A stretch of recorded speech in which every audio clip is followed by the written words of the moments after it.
welcome to part 2, Keeping It Real in the Motherland, Escape from Zanzibar edition, in which Nicole attempts to get negative COVID test results in a place that only has one COVID testing site and where they have assured her that they can get it for her in no less than 48 hours. If she doesn't get her results in time to board her scheduled flight to Nairobi, she'll not only have to spend another night in the hotel, but pay the $200 change fee and lose a night in Nairobi. Will she do it? Well, you'll just have to tune in and see. Okay, so as you can see, I'm sitting in a tent waiting to get my COVID test in Zanzibar. I gave a man $100 and it's been like 15 minutes. I still don't have my change. And he's coming? 1 minute, all right. Because I've been... A long queue. Yeah, long queue? Okay.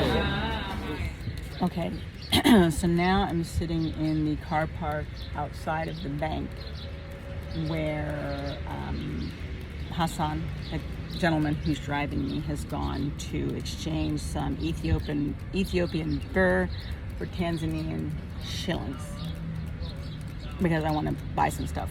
In the meantime, I am talking to another person who shall remain nameless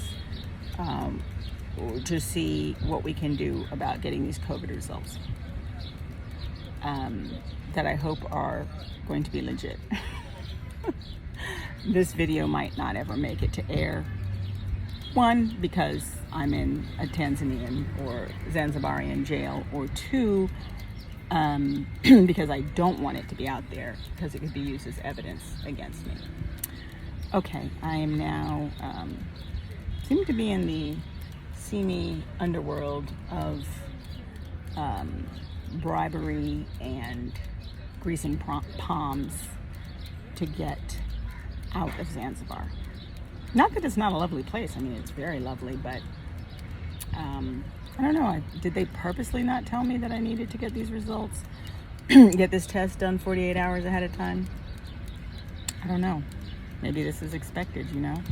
You don't tell people, then they have to rush and they want to get out. So then they start thinking, well, who can I pay?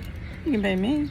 I don't know what's going on, except we'll see what happens. We will see. Either I get out, get on a plane tomorrow with COVID results that get me into Kenya, or, they won't let me on the plane if they don't work, or if I spend another night here.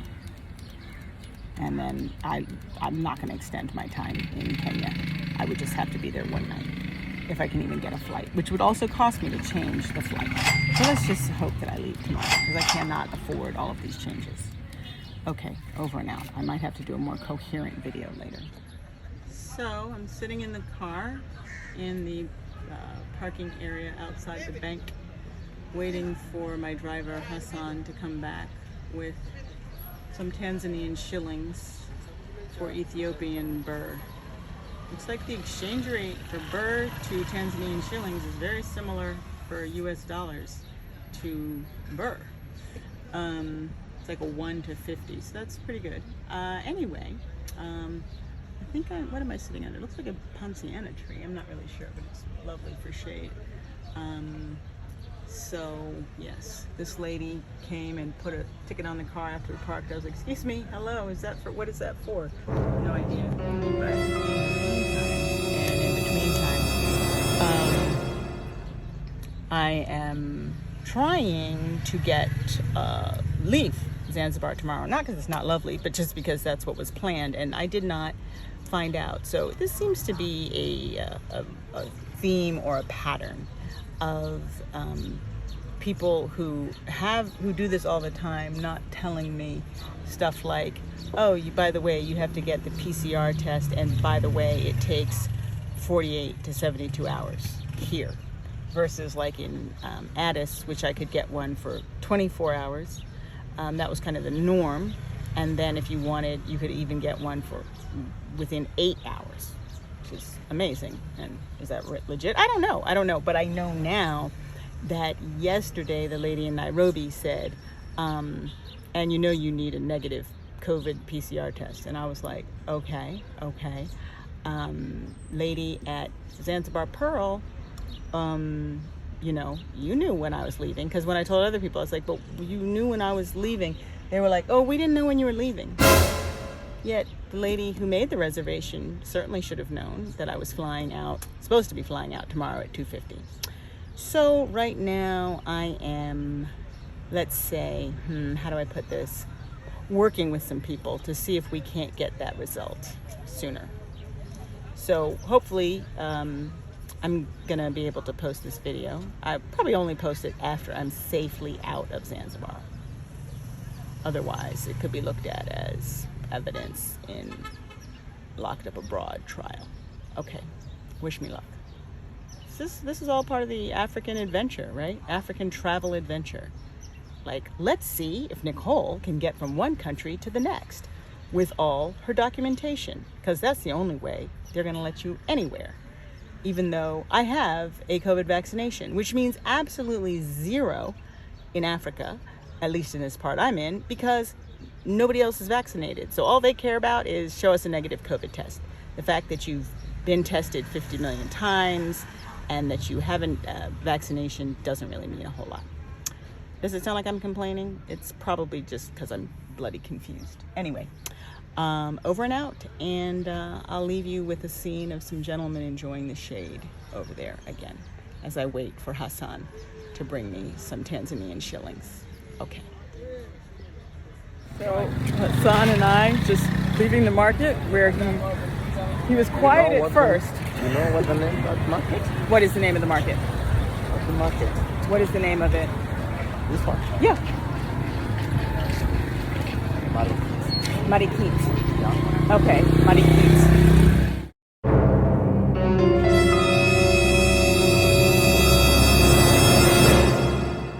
Here's the market.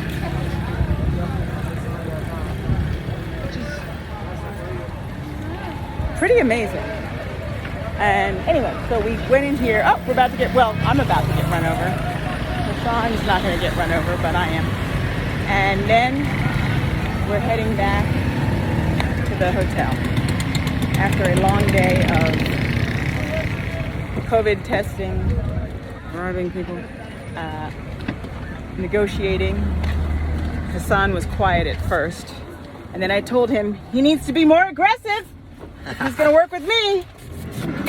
And he said, aggressive? Okay. He still wasn't aggressive, by the way. He's getting in the car now. And then at the end, he finally said, look, this is as much money as this chick has. So let's just let her go, because she's Jamaican. And I know we're good at negotiating. Now time to pray. Time to pray. Okay, time to pray. Gotta go.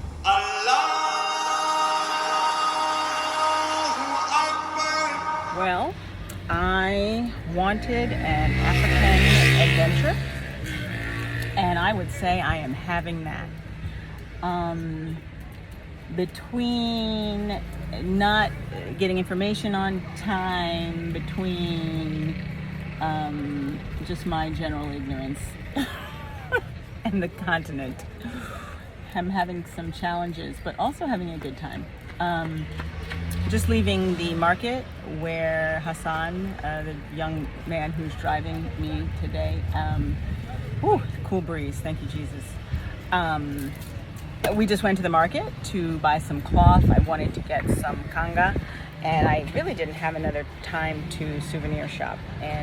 But because I had to unexpectedly rush into town this morning to get COVID tested, a story that's on another video, I said, well, as long as I'm here in Stone Town, maybe we can go to the market and I can get this cloth that's made here in Zanzibar called kanga that has messages on it. Here's some examples of the kanga cloth that I was talking about.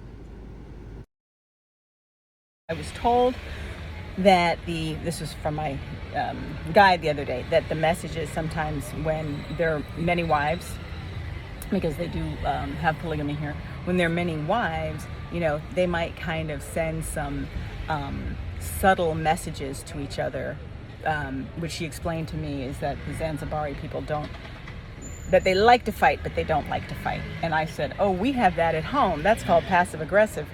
And what we do at home is, not me included, I'm aggressive. But what a lot of people do is they'll go on Facebook and say something seemingly, innocuous, but definitely not.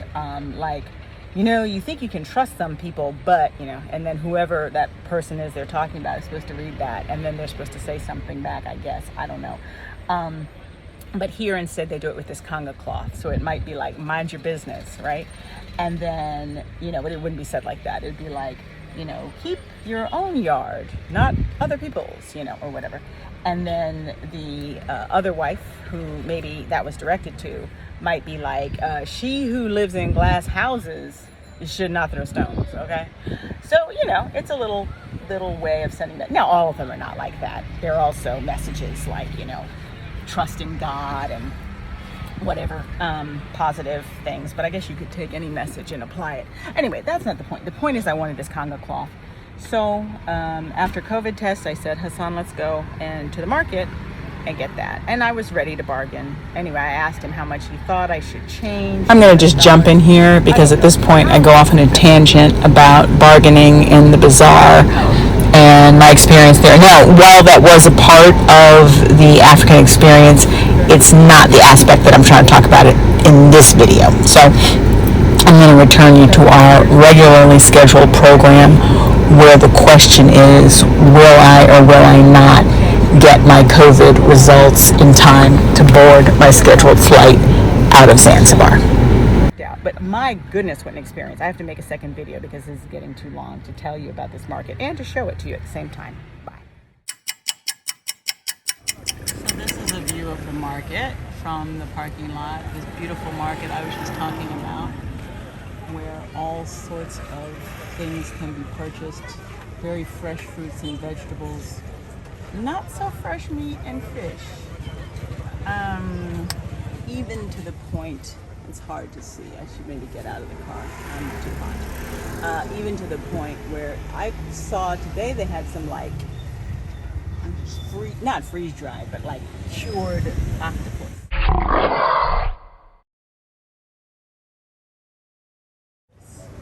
I mean, this place is really amazing. So very different from home. So pretend this is like the Costco parking lot.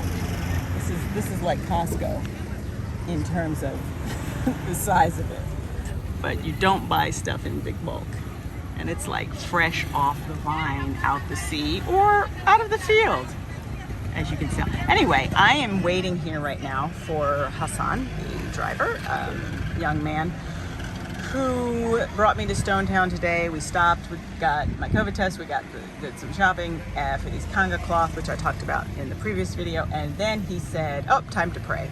And I said, okay, go ahead. He's like, you don't mind waiting 5 minutes while I go pray? And then he identified a mosque, and he said, okay, 5 minutes, maybe 6, which I'm sure means more like 15. And I said, who am I to deny the man from praying? I mean, I was raised Catholic, and I damn sure am not stopping no times a day to pray. So, he seems, he's very serious about it. So anyway, he ran off, and he is at the mosque, I think, over there somewhere. Okay. For obvious reasons, I don't have any footage of what transpired the next day, but I left early for the airport, met up with the friend that was helping me.